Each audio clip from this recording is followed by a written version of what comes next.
We recently reviewed the DPS charts just now. We saw that a lot of people flipped and flopped, and the reason for that is the major class revamps. It looks like major class revamps are coming. We have a lot to talk about.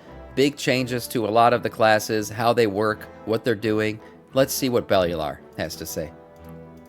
Welcome back to the Warcraft news. There's a lot to talk about. We've been bombarded with release dates. Season 4 is actually off to a stronger start than we imagined per some numbers, which is kind of crazy, and we've got a wave of finds and discoveries from Alpha and all that good stuff to talk about. First though, well, let's talk about the dates. Darkheart 10.2.7 releases on the 7th of May. And this is pretty major. It marks our first ever proper expansion prologue. So we're going to find out exactly what Xal'atath does to kick off the events of the War Within. We're going to get that whole Harbinger quest line. Should be really cool. We're going to understand a lot about what's going on. Basically, this is the pre-patch for the War Within. That's what I'm excited for. Does she try to awaken Azeroth with some void magic? Does she launch an assault on us? What does she get up to? We don't know. Well, we know what some quests are called from data mining, but beyond that, it's all properly a surprise, though from our time in the alpha. I will just say that next time we see her, we'll be out for blood.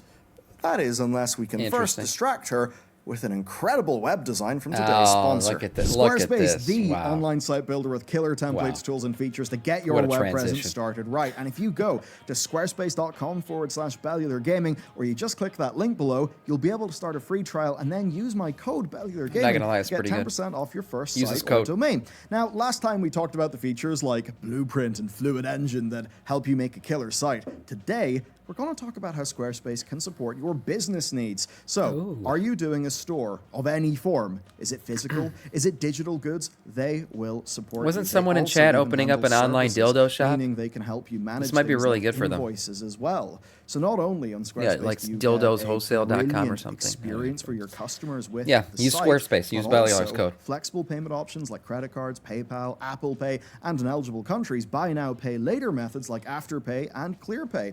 And then to help you optimize your business and understand the numbers that are driving everything, their analytics give you top traffic sources. They help you understand your reach, where your traffic's coming from, your sales data, and learn, of course, via all of that, how to focus your efforts. It's wild how much they support. Even things like reservations, takeout and delivery food. And if your business has social media, which it should, throw in a Squarespace bio site to give your customers a great experience. So, for all of that and a whole load more, go to squarespace.com/Bellular Gaming or click the link below to start your free trial and get 10% off your first purchase of a site or domain with code Bellular Gaming. Perfect. And returning to the news, 10.2.7 also brings Troll and Draenei Heritage Armor quests, the shiny new Hunter Stable UI, a much better pre-made group finder, what we have here today is a furry stream trying to hide his persona.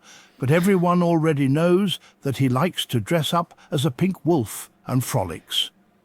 Damn it. I gotta fucking remember to turn off blurps. Thank you, Burning Viking. I appreciated that. Yeah, you're outing me like, thank you. An extra 5 characters on your account, bringing the maximum to 65. Which you're absolutely going to need. It's going to be on YouTube. Because we have got to talk about Mists of Pandaria Remix. So, 10.2.7 will launch, and a week after that, probably the most hyped thing to happen to WoW in a long time will happen, and that is Mop Remix. Our testing on PTR during the test weekend was just a cracked amount of fun. It was great. Mop Remix is going to be fun for what it is. You know, level up some characters, get ready for the expansion, gear out really quick. It should be a cool event. Maybe we'll do it the day it opens just to get into that hype. But I'm not sure if I'll go too far into it. You know, I don't really play alts. So yeah, I'm over the moon. A lot of people are over the moon, and this will be getting a global release May 16th. Blizzard also recently confirmed that time-running characters will be able to do Heritage Armor quests, so if you, like me, have missed out on a whole bunch of Heritage Armors, well, this will be a great way to level up characters of loads of different races. You can check out our video for an idea of all of the stuff with Mop Remix, for an idea of how it plays, but basically, if you like WoW when it gets crazy, if you want to get flooded with gear, rewards, hyperspeed leveling, and loads of crazy new powers to play around with, Mop Remix is brilliant. Mop itself is a beautiful expansion, and experiencing it with a whole new array of crazy effects is a hell of a ride. Right. With the Heritage Armor, there is a mild downside, though, and that's that you can only do the Heritage Armor quest after your character has left time running, and that's only possible once the event itself has ended. Okay. Reward-wise, though, there's some other crazy news. The Tusks of Manaroth have been data mined, and they might be earnable via repeated Garrosh kills on normal and above. So this is an amazing-looking item. It normally has a 0.3% drop. Yeah, one of the lowest percent drop rates for any piece of transmog gear. This is huge. I had a whole video about it, and yeah, some people were pissed off that they grinded it out and they went and got it. But to be honest, when it comes to like gear like this or any type of transmog that's not really skill based, but it's in fact more luck based, you just got to do it a couple times and you'll eventually get it.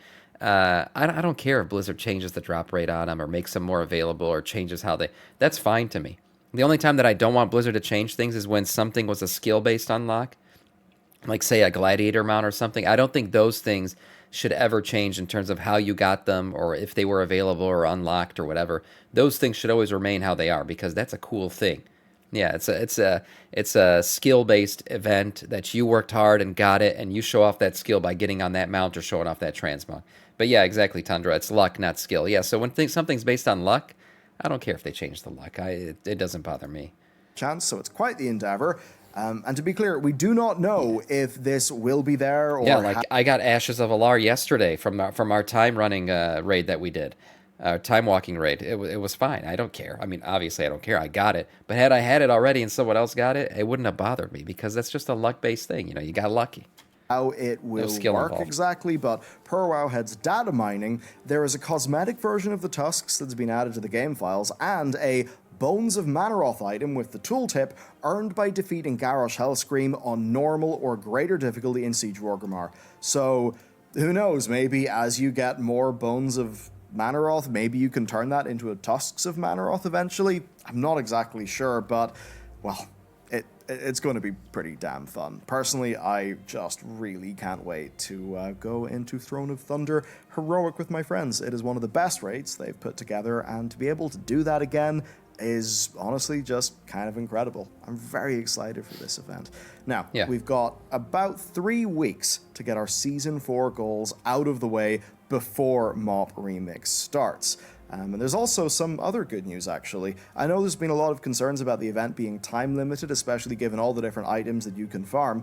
What I can say is that based on the calendar that is in-game on the alpha, this event will end August 20th, and then obviously per what Blizzard announced, it will run starting May 16th, which also matches up with the start time on the alpha calendar. So basically from May 16th to August 20th, perhaps pre-patch will just happen around that time, maybe the war within like a month after.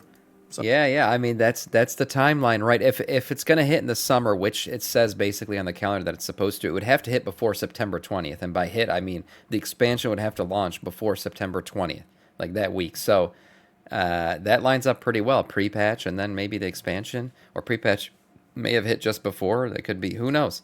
But end of August, early September is that window for sure. So, pretty cool. But there is some sad Blizzard news, and that is there will be no BlizzCon in 2024. They said that they do have plans to share updates in games and other shows like Gamescom, and that they are working on multiple global in-person events for the 30th anniversary of the Warcraft franchise, which is interesting. I wonder what that could be, but basically... no big BlizzCon, but more smaller BlizzCon-like gatherings probably at other shows. To me, this does make sense. BlizzCon is expensive and time-consuming to run. It only really makes sense to do if you've got a lot to show off, which, being real... Everybody knows those in-between expansion BlizzCons were not as hyped. The only reason they should do a BlizzCon is if they have a big expansion launch, or now they announced a saga, right?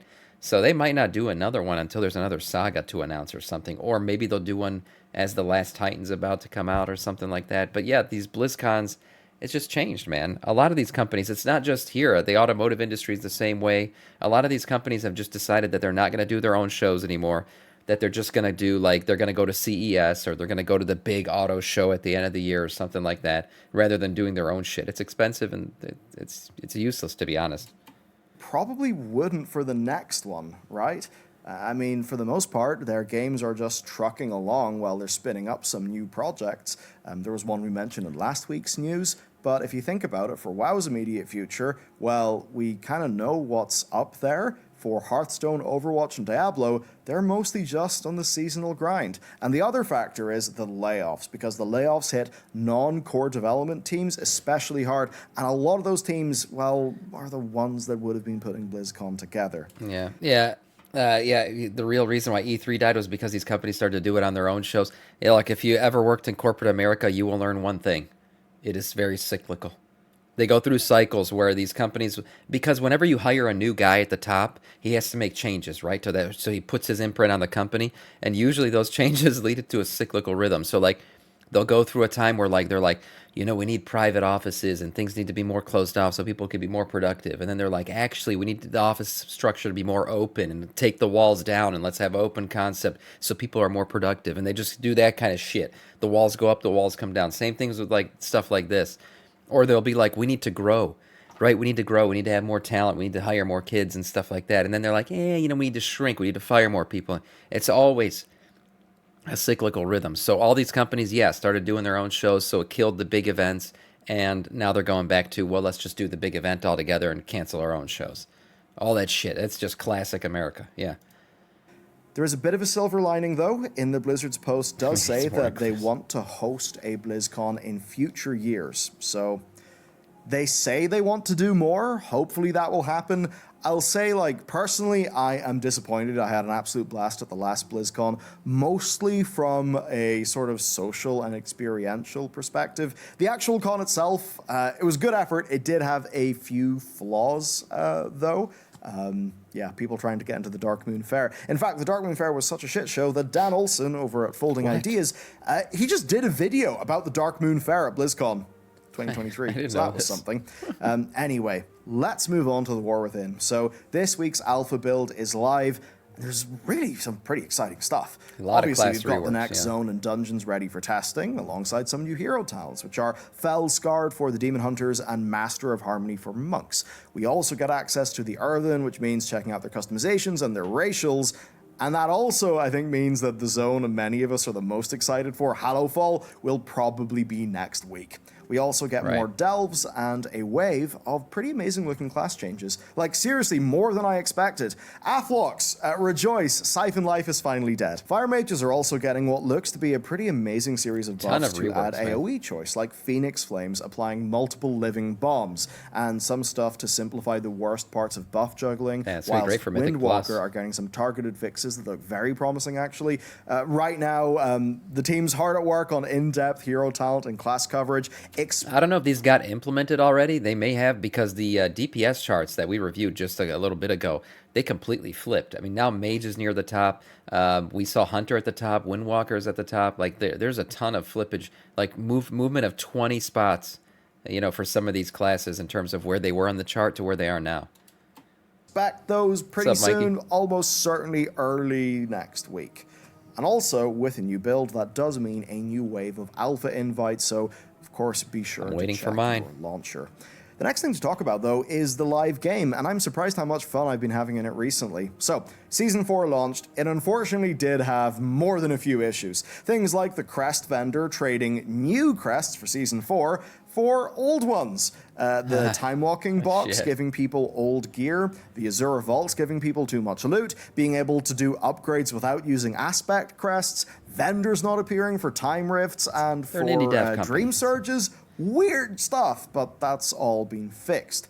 What I did not expect, though, is some of the early numbers. I mean, going about the place, you will certainly see there is a lot of players who are drowning in obscenely strong gear. It does feel quite good, when you're doing the soup, doing some hunts. There's a little bit of nostalgia. But to get some firm numbers in this, and again, I must say this surprised me.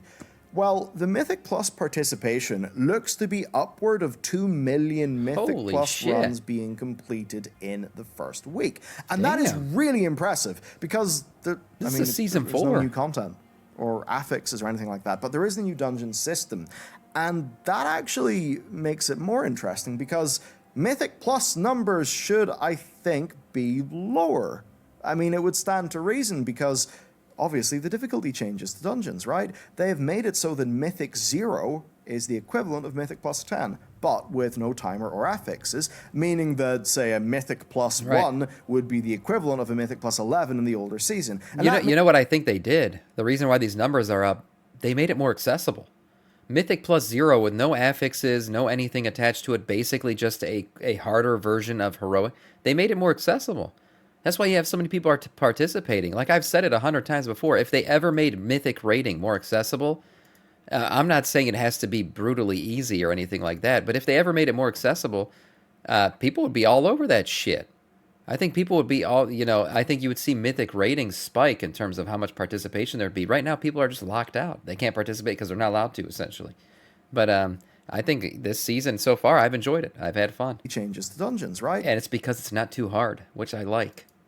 They have made it so that Mythic Zero is the equivalent of Mythic plus 10, but with no timer or affixes, meaning that, say, a Mythic plus 1 would be the equivalent of a Mythic plus 11 in the older season. And that means that anybody who's doing a Keystone Dungeon is just doing the higher level stuff in the older paradigm. So, per Night Stalker, who's just one of our regulars in the community, is awesome, and absolutely, he loves data. I actually did a +4 yesterday off stream, you bitch. Per his numbers that he's been collecting using Raider.io, the first week of past seasons would be having about 40% of all M plus runs being done in those lower key levels. So 10 and below. So that basically means is there's every reason for especially week 1 M plus numbers to look soft compared to prior seasons, but they absolutely do not. Basically, the trend of amazing Mythic Plus participation that we saw in pretty much all of Season 3, that seems to be holding, which is pretty damn impressive. Yeah, now, for my own probably side, one of the most impressive things about Dragonflight is its ability to hold the player base. I think since Legion, I don't think an expansion has held its player base population as well as Dragonflight has, which bodes well for the next expansion. The War Within should pop off early because we have a good, solid player base that stayed for Dragonflight, and I know a lot of people are returning for the War Within. I've actually not done any Mythic Plus. What I have done, though, is Mythic Zero. And I love it. I love the new Mythic Zero. It's great. So we ran into a few of them, really undergeared, just kind of messing about, just like me and the guildies. And it was just great because you know what? Whenever you wipe to a boss, you're not thinking, oh no, I have bricked a key. We need to go out and reset or deplete or whatever. None of that. You just go and do the dungeon. It's more fun to me. Imagine that. Or at the very least, it's a different type of fun. I get how you could maybe say it would go old a bit quicker or that there isn't any progression in it, but to be honest, just going, knocking out those dungeons, and actually feeling like the mechanics did matter, that you did have to pay attention to them, I just really enjoyed it. It felt like a really well-calibrated level of difficulty, and not having the Mythic Plus timer aspect of it meant that we were doing content that felt relevant, that didn't feel like a big challenge, but felt like you actually did need to pay attention.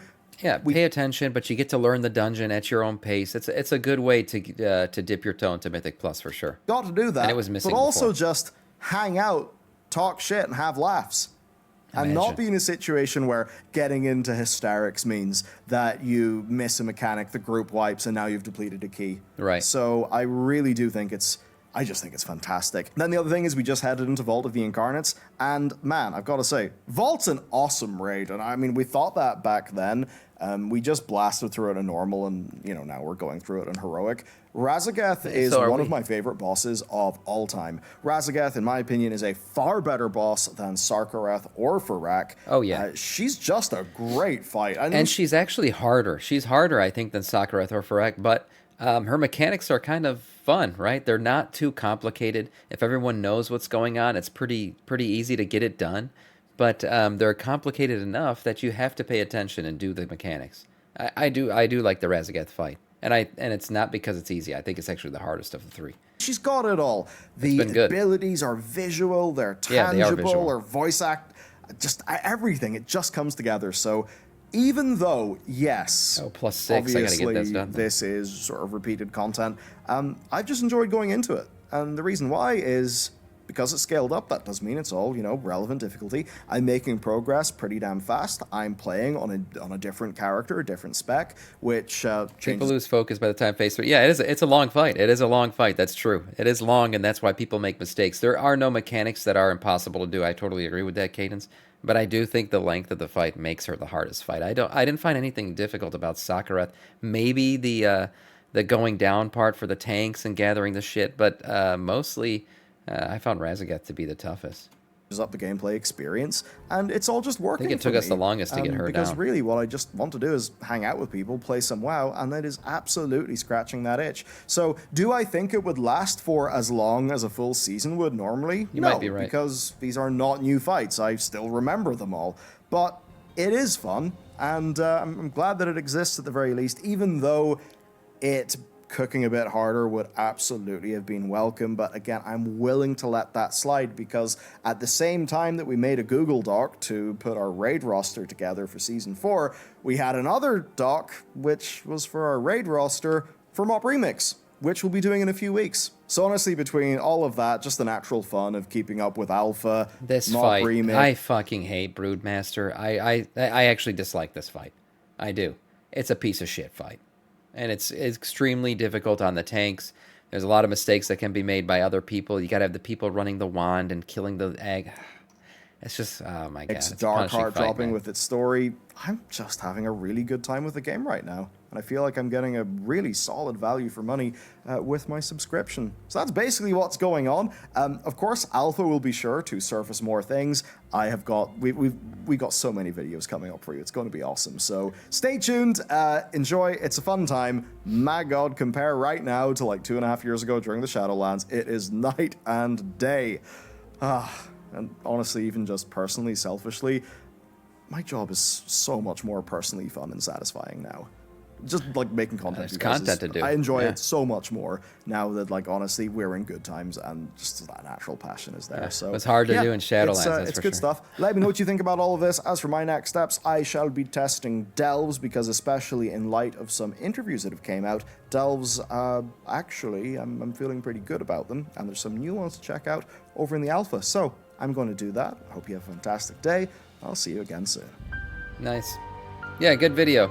A lot of class adjustments made, a lot of changes being made here as we head into the War Within, and honestly, feels like the War Within's just around the corner. Remix coming up, patch 10.2.7, everything that's hitting. Oh man, it's like you said, it's a good time to be a WoW player, that's for sure.